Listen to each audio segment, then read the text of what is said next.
आप देख रहे हैं खबर उत्तराखंड और मैं हूं आपके साथ जागृति खंतवाल। रुक कर लेते हैं खबरों की ओर। मुख्यमंत्री पुष्कर सिंह धामी ने सीएम कैंप कार्यालय में सभागार में चारधाम पौराणिक यात्रा पर आधारित डॉक्यूमेंट्री फिल्म का प्रस्तुतीकरण किया। इस दौरान चारधाम की यात्रा मार्ग पर आधारित पुस्तक का विमोचन मुख्यमंत्री पुष्कर सिंह धामी के द्वारा किया गया और इस पुस्तक में महाभारत काल के दौरान यात्रा मार्गों की जानकारी को सम्मिलित किया गया। कार्यक्रम में पर्यटन व धर्मस्व मंत्री सतपाल महाराज, सचिव पर्यटन सचिन कुर्वे सहित अनेक अधिकारी मौजूद रहे। तो देहरादून से खबर आपको बता रहे, जहां पर डॉक्यूमेंट्री फिल्म का प्रस्तुतीकरण किया गया। तो ये पौराणिक यात्रा पर ये फिल्म आधारित है और इस दौरान कई अधिकारी वहां पर मौजूद रहे।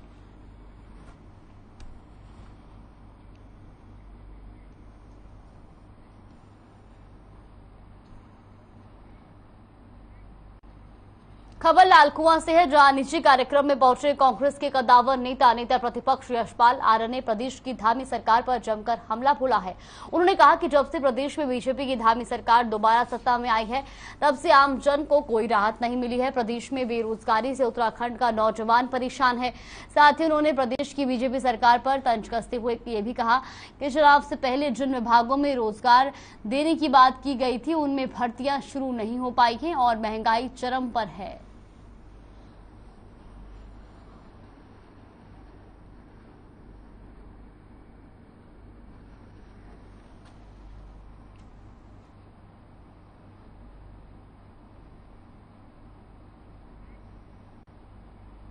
खबर देहरादून से है, जहां 4600 ग्रेड पे मामले को लेकर पुलिस कर्मियों के परिजनों को सरकार के खिलाफ मोर्चा खोलना अब महंगा पड़ गया है। दरअसल पुलिस जवानों ने 4600 ग्रेड पे की मांग को लेकर 30 जुलाई को पुलिस कर्मियों के परिजनों ने प्रेस कॉन्फ्रेंस की थी और पुलिस कर्मचारियों के परिवारों ने दावा किया कि मुख्यमंत्री पुष्कर सिंह धामी ने पिछले साल ग्रेड पे का वादा किया था, लेकिन उसके बाद से सिर्फ आश्वासन ही मिल रहा है, लिखित में कोई आदेश नहीं है। तो वहीं अब इसको लेकर पुलिस के कप्तान ने बड़ा लिया है। डीजीपी अशोक कुमार के निर्देश पर सिपाहियों को निलंबित कर दिया गया और उसके बाद सभी को चेतावनी भी दी गई है। साथ ही साथ अब इस पर सियासत भी शुरू हो गई है। बीजेपी प्रवक्ता के मुताबिक इसके लिए कमेटी बनाई है और इस पर कमेटी अपनी रिपोर्ट मुख्यमंत्री को देगी, जिसके बाद सकारात्मक निर्णय लिया जाएगा। तो वहीं अब कांग्रेस उपाध्याय सूर्यकांत धस्माना ने पलटवार किया है और उन्होंने जमकर सरकार को घेरा है।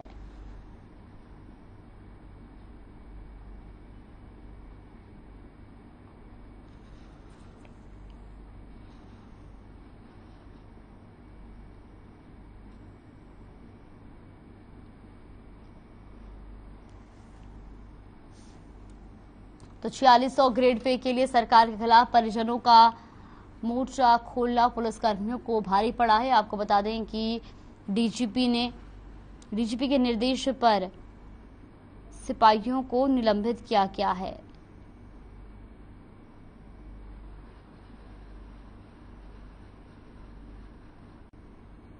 तो आपको बता दें कि ये पूरा मामला देहरादून का है, जहां पर डीजीपी अशोक कुमार ने एक्शन लिया है और सिपाहियों को निलंबित किया है। तो वहीं आपको बता दें कि सिपाहियों के परिजनों ने प्रेस कॉन्फ्रेंस कर 4600 ग्रेड पे के लिए सरकार के खिलाफ मोर्चा खोला था और अब उन्हें ये मोर्चा खोलना महंगा पड़ गया है, क्योंकि डीजीपी ने सिपाहियों को निलंबित कर दिया है।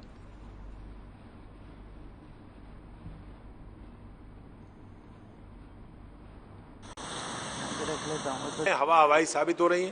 बेरोजगारी के मामले में जो घोषणाएं की थी वो हवा हवाई है, महंगाई कम होगी वो हवा हवाई है, और इसी प्रकार से ग्रेड पे वाले मामले में अब तो इन्होंने प्रताड़ित करना शुरू कर दिया। लोगों की आवाज दबाने के लिए सस्पेंड करने का काम कर रहे हैं। शर्मनाक है ये। घास काटने वाली महिलाओं को गिरफ्तार कर रहे हैं, थाने में बैठा रहे हैं। शर्मनाक है। कहाँ जाएगा आम आदमी? आप उसको नौकरी नहीं दे रहे हैं, आप उसको रोजगार नहीं दे रहे हैं, आप महंगाई आसमान पर पहुंचा रहे हैं, आप उसके जानवरों के लिए घास भी नहीं काटने देंगे। घसियारियों को पकड़ करके उनको फाइन करेंगे।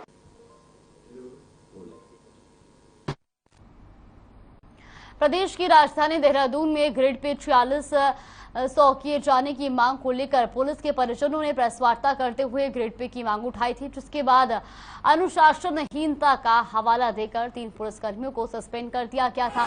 सस्पेंड किए जाने से नाराज पुलिसकर्मी कुलदीप भंडारी की पत्नी आशी भंडारी ने अपने बच्चों के साथ गांधी पार्क के गेट पर भारी बारिश के बीच धरना दिया। निलंबित किए गए पुलिसकर्मियों की धर्मपत्नी आशी भंडारी का कहना है कि जब तक उनके पति की बहाली नहीं की जाएगी तब तक वो धरना देती रहेंगी। तो वहीं इस मामले में प्रदेश के डीजीपी अशोक कुमार का कहना है कि पुलिसकर्मियों के परिजनों को अपनी बात सही ढंग से रखनी चाहिए, उन्हें प्रेस कॉन्फ्रेंस नहीं करनी चाहिए। इस तरह की अनुशासनहीनता बर्दाश्त नहीं की जाएगी। जिस तरह से उन्हें प्रेस कॉन्फ्रेंस की वह सरकारों को आचार संहिता नियमावली के खिलाफ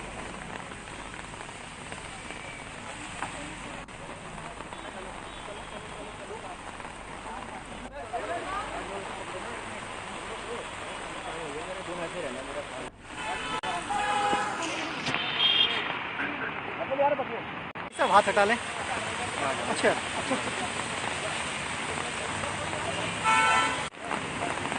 में ग्रेड पे 4600 किए जाने की मांग को लेकर पुलिस के परिजनों ने प्रेस वार्ता करते हुए ग्रेड पे की मांग उठाई थी, जिसके बाद अनुशासनहीनता का हवाला देकर 3 पुलिसकर्मियों को सस्पेंड कर दिया गया है।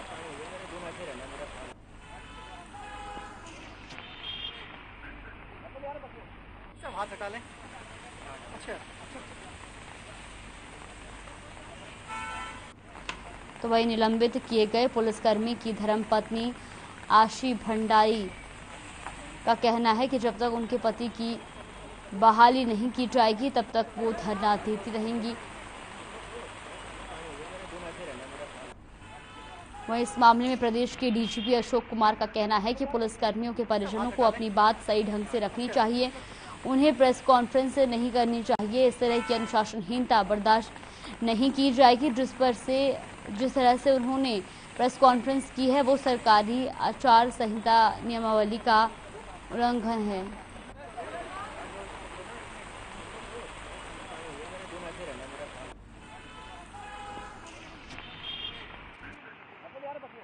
सब हाथ हटा लें। देखिए, पुलिस एक अनुशासित बल है और इसमें किसी भी तरह की अनुशासनहीनता को स्वीकार नहीं किया जा सकता।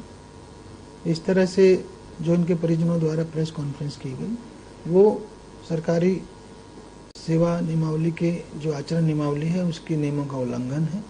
उसके तहत उसी कारण कार्रवाई की गई है। मैं आगे भी पुलिसकर्मियों से अपील करता हूं कि वो अपनी बात को संयमित ढंग से ही रखें। ग्रेड पे में 21 अक्टूबर को डीजीपी सर ने अपने फेसबुक पेज में लंबा चौड़ा चिट्ठा लिखा। वो अनुशासनहीनता नहीं है, हमें तो उन लोगों ने भटकाया ना, हमें क्या पता था इस चीज के मामले में।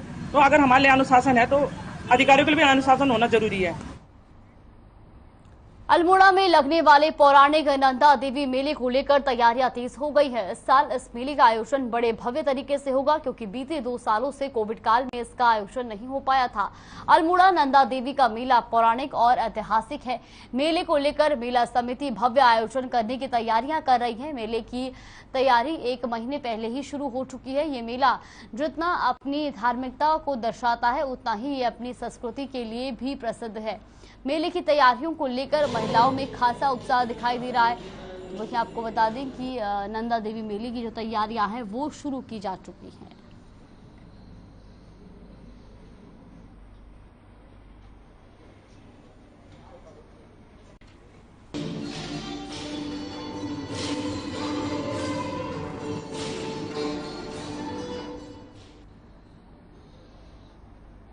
तो नंदा देवी मेले की जो तैयारियां हैं वो शुरू की जा चुकी है। अल्मोड़ा में लगने वाले पौराणिक नंदा देवी मेले को लेकर तैयारियां तेज हो गई हैं। इस साल इस मेले का आयोजन बड़े भव्य तरीके से होगा, क्योंकि बीते 2 साल से कोविड काल में इसका आयोजन नहीं हो पाया था। तो अल्मोड़ा नंदा देवी का मेला पौराणिक और ऐतिहासिक है।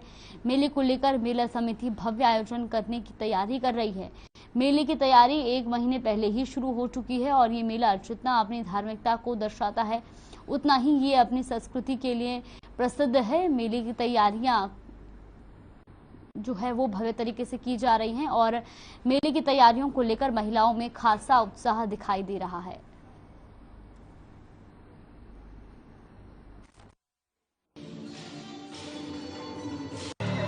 विगत दो तीन वर्षों से कोरोना काल की वजह से मेला अपने यौवन पर नहीं रहा और इस वर्ष जिस तरीके से चारों तरफ से शुद्ध माहौल है, तो इस अवसर पर इस बार 1 तारीख से 7 तारीख तक मां नंदा देवी का मेला मनाया जाएगा और एक भव्य रूप से इसकी सारी तैयारियां हमने कर ली गई हैं।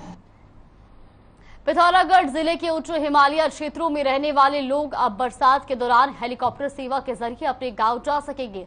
पिथौरागढ़ जिला प्रशासन ने आम लोगों को विशेष परिस्थितियों में हेलीकॉप्टर से जाने की अनुमति दे दी है। प्रशासन ने हर साल की तरह इस साल भी बरसात के सीजन में धारचूला और मुनस्यारी के दूरस्थ इलाकों में लोगों को आपात स्थिति में मदद देने के लिए प्रदेश सरकार के द्वारा धारचूला में हेलीकॉप्टर की तैनाती की गई है।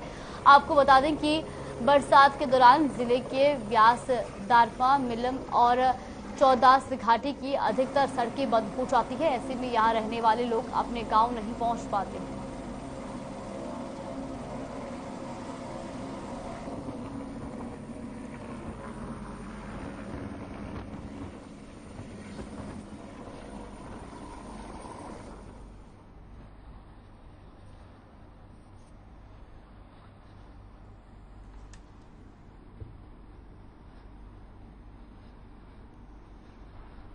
तो पिथौरागढ़ जिले के उच्च हिमालय क्षेत्रों में रहने वाले लोग अब बरसात के दौरान हेलीकॉप्टर की सेवा के जरिए अपने गांव जा सकेंगे। पिथौरागढ़ जिला प्रशासन ने आम लोगों को विशेष परिस्थितियों में हेलीकॉप्टर से जाने की अनुमति दे दी है। प्रशासन ने हर साल की तरह इस साल भी बरसात के सीजन में धारचूला और मुनस्यारी के दूरस्थ इलाकों के लिए लोगों को आपात स्थिति में मदद देने के लिए प्रदेश सरकार के द्वारा धारचूला में हेलीकॉप्टर की तैनाती की गई है। आपको बता दें कि बरसात के दौरान जिले के व्यास, दारमा, मिलम और चौदास घाटी की अधिकतर सड़कें बंद हो जाती हैं।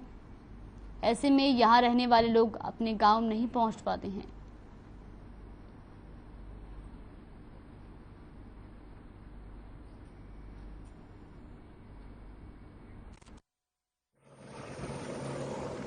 नहीं, वो पहले से ही निर्धारित है और सिविल एविएशन और जो हेलीकॉप्टर कंपनी के बीच में अनुबंध हुआ है उसमें भी उस बात का उल्लेख किया गया है कि जब हमें आवश्यकता नहीं होगी या जब हमारे पास कुछ स्पेस होगा या किसी को विशेष परिस्थितियों में लाना या ले जाना होगा तो उसके लिए वो दरें निर्धारित की गई है।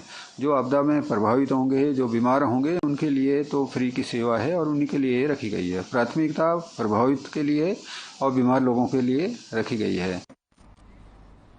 जनपद उधम सिंह नगर में खटीमा की ग्राम पंचायत सिसैया के ग्रामीणों ने सिसैया की जमीन के सीमांकन के लिए सिंचाई विभाग, वन विभाग तथा राजस्व विभाग द्वारा संयुक्त सर्वे हेतु आग्रह किया था ताकि ग्रामीणों को उनकी जमीन का मालिकाना हक मिल सके। इस संबंध में उप जिलाधिकारी खटीमा ने एक पत्र जारी कर सिसैया के राजकीय प्राथमिक विद्यालय में संयुक्त सर्वे टीमों की ग्रामीणों के साथ एक बैठक निर्धारित की गई थी, लेकिन खटीमा से एक लेखपाल के अलावा कोई भी जिम्मेदार और सक्षम अधिकारी मौके पर नहीं पहुंचे, जिससे ग्रामीणों में आक्रोश है। ग्रामीणों ने आरोप लगाया है कि पूर्व में भी कई बैठकों में वन विभाग और सिंचाई विभाग के अधिकारी उपस्थित नहीं हुए, जिसकी वजह से अभी तक उनको जमीनों पर मालिकाना हक नहीं मिल पाया है। ग्रामीणों ने इस मामले में जल्द से जल्द कार्रवाई की मांग भी की है। तो खटीमा से खबर आपको बता रहे, जहां पर विभागीय लापरवाही से ग्रामीण नाराज है, तो वही जमीन का सीमांकन मामला ही है और जिसको लेकर के ग्रामीणों में अब रोष व्याप्त है।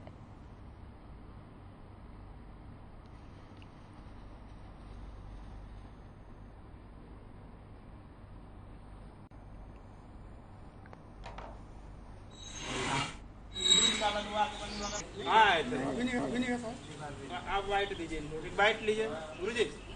वन विभाग वाले कभी नहीं आते।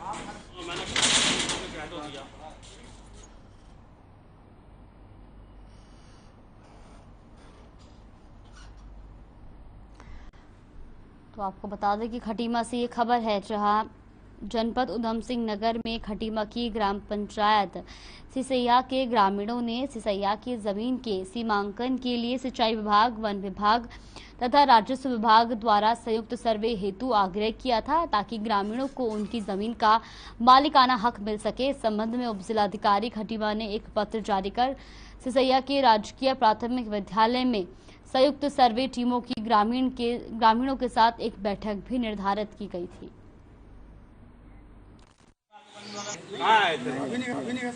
सर, संयुक्त सर्वे होने के लिए हम लोग सितंबर 2021 में कमिश्नर साहब से मिले नैनीताल जाके। उन्होंने एक आदेश जारी किया कि संयुक्त सर्वे होना चाहिए। डीएम साहब ने अक्टूबर में कमेटी बनाई 2021 में। 9 महीने से हमें गुमराह किया जा रहा है खटीमा प्रशासन द्वारा कि बैठक हमें लेटर जारी कर देते हैं लेकिन कोई उपस्थित नहीं होता। पटवारी जी आ जाते हैं, बस खाना पूर्ति की जाती है और बस हमें गुमराह किया जा रहा है। इसमें राजस्व विभाग था, सिंचाई विभाग था और वन विभाग था। ये अपने सीमा निर्धारण के लिए कार्रवाई किया जाना था, इसीलिए चाहिए। तो अभी तक तो किसी राजस्व विभाग के अलावा और वन विभाग और सिंचाई विभाग उपस्थित हुआ नहीं। बैठक होनी थी, ग्रामीण सब उपस्थित थे और राजस्व विभाग के पटवारी जी उपस्थित हैं और बंदोबस्त से हमारे कानूनगो साहब और पटवारी जी उपस्थित हैं। लेकिन यहाँ पे वन विभाग के कोई भी कर्मचारी उपस्थित नहीं है। बार बार उनको सूचना दिया जाता है, मौके पे नहीं आते हैं। इससे पहले भी 2 बार बैठक हुई, नहीं आए। और सिंचाई विभाग के भी कर्मचारी अधिकारी कोई नहीं आते हैं। भारी बरसात के कारण सभी नदियां उफान पर हैं, बावजूद इसके लोग लापरवाही बरतते हुए दिखाई दे रहे हैं। हल्द्वानी की गौला नदी में लगातार डूबने और बहने की घटना होने के बावजूद भी न तो युवा सबक ले रहे हैं और न ही पुलिस प्रशासन इन्हें समझाने को तैयार है। पुलिस प्रशासन की तरफ से नदियों में जाने वाले लोगों को रोकने के लिए कोई ठोस कदम नहीं उठाया गया। यही वजह है कि युवा बड़ी संख्या में नदियों में नहाने जा रहे हैं। हल्द्वानी की तस्वीरें साफ बता रही हैं कि आखिर बरसात में नदियां उफान में होने के बावजूद लोग जान की कितनी लापरवाही बरत रहे हैं।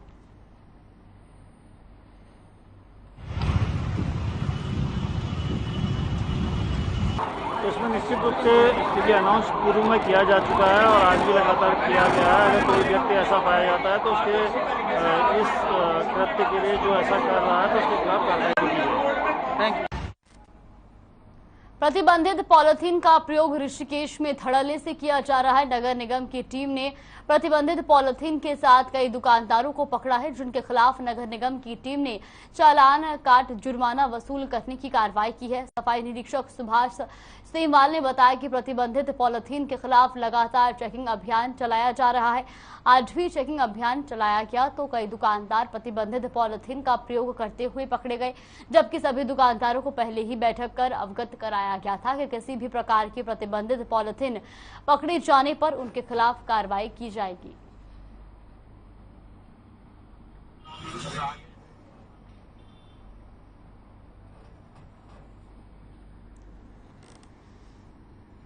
तो प्रतिबंधित पॉलिथीन का प्रयोग ऋषिकेश में धड़ल्ले से किया जा रहा है। नगर निगम की टीम ने प्रतिबंधित पॉलिथीन के साथ कई दुकानदारों को पकड़ा है, जिनके खिलाफ नगर निगम की टीम ने चालान काट जुर्माना वसूल करने की कार्रवाई की है।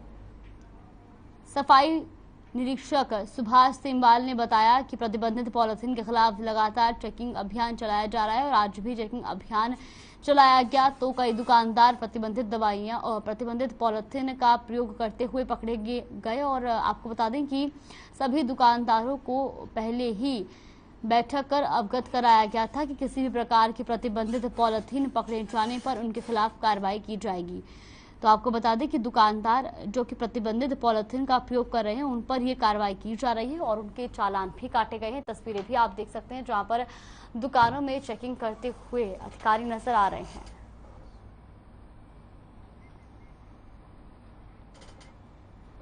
उत्तरकाशी एक धार्मिक स्थल माना जाता है और दूसरी ओर पर्यटक के मामले में ये जगह काफी मशहूर है। उत्तरकाशी से 80 किलोमीटर की दूरी पर हर्सल नामक जगह जो पर्यटकों की पसंद दीदा जगह मानी जाती है, इसे मिनी स्विट्जरलैंड के नाम से भी जाना जाता है। यहाँ पर कई प्रकार की ट्रैक और बुग्यालों का खजाना है और वहीं इस एक ऐसा रहस्यमयी ताल भी सामने आता है जो सबको अचंभित कर देता है। तो वहीं आपको बता दें कि शीतकालीन प्रवास मुखबा में स्थित ये मुखबा से 11 किलोमीटर की दूरी पर है, जिसे मांगबाचू ताल के नाम से जाना जाता है। ये ताल आज भी लोगों के लिए रहस्य और रोमांच का केंद्र है।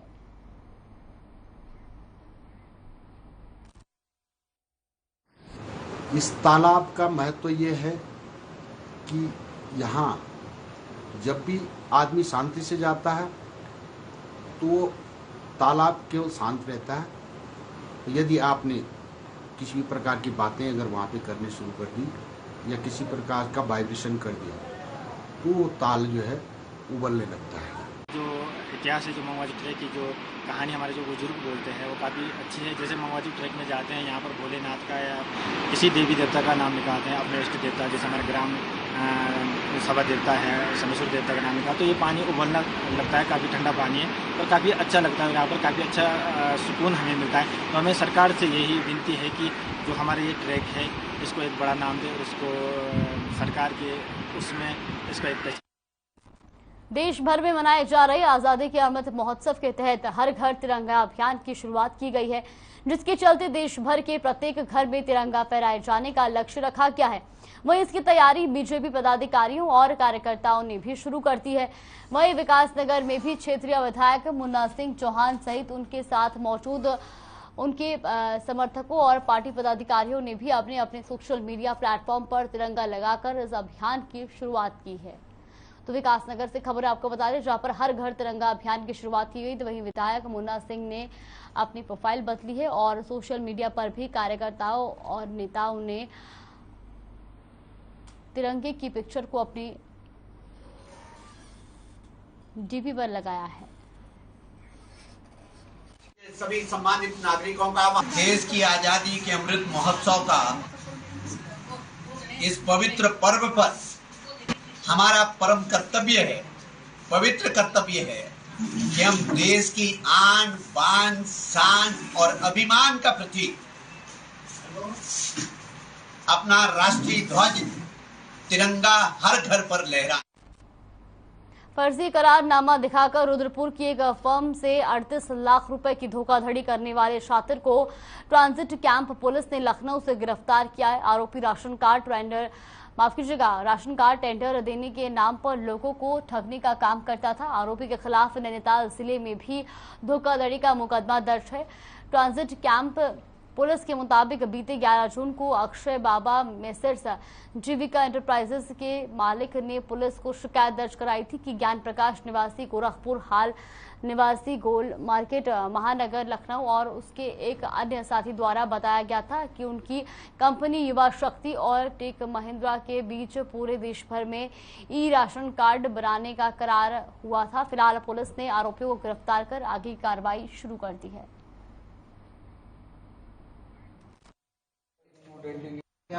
भारत सरकार एक फर्जी कंपनी खोला इन्होंने ये फर्जी कंपनी में दिखाया कि टेक महिंद्रा का ऑफिशियल पार्टनर यही है, राशन कार्ड बनाने के लिए यही एलिजिबल है, यही इनके पास ही अधिकृत है करके। इसके बाद ये बाकी व्यापारियों को लुभा देते कि भाई हम आपको जिले वाइज कॉन्ट्रैक्ट देंगे तो पूरे जिले का राशन कार्ड आप बनाएंगे करके। तो व्यापारी जो है अपना नए बिजनेस ओपन करने की इसमें रहते हैं, तो वो इनकी कंपनी का देखकर इनको लगा कि भाई जेन्युइन कंपनी है करके 38 लाख रुपए इन्होंने एक उधम सिंह नगर की व्यापारी भाई से ले लिया है।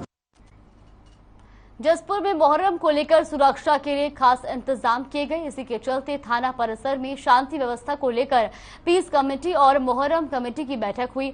बैठक में पुलिस क्षेत्र अधिकारी काशीपुर, उप जिलाधिकारी जसपुर ने लोगों के साथ बातचीत की, तो वही बैठक में बिजली विभाग के अधिकारी भी मौजूद रहे। साथ ही लोगों की समस्याओं को सुना गया। तो साथ ही शहर में जो तार नीचे हैं उनको ऊंचा करने के लिए संबंधित विभाग को दिशा निर्देशित देते हुए लोगों से शांति व्यवस्था बनाए रखने की अपील भी की गई।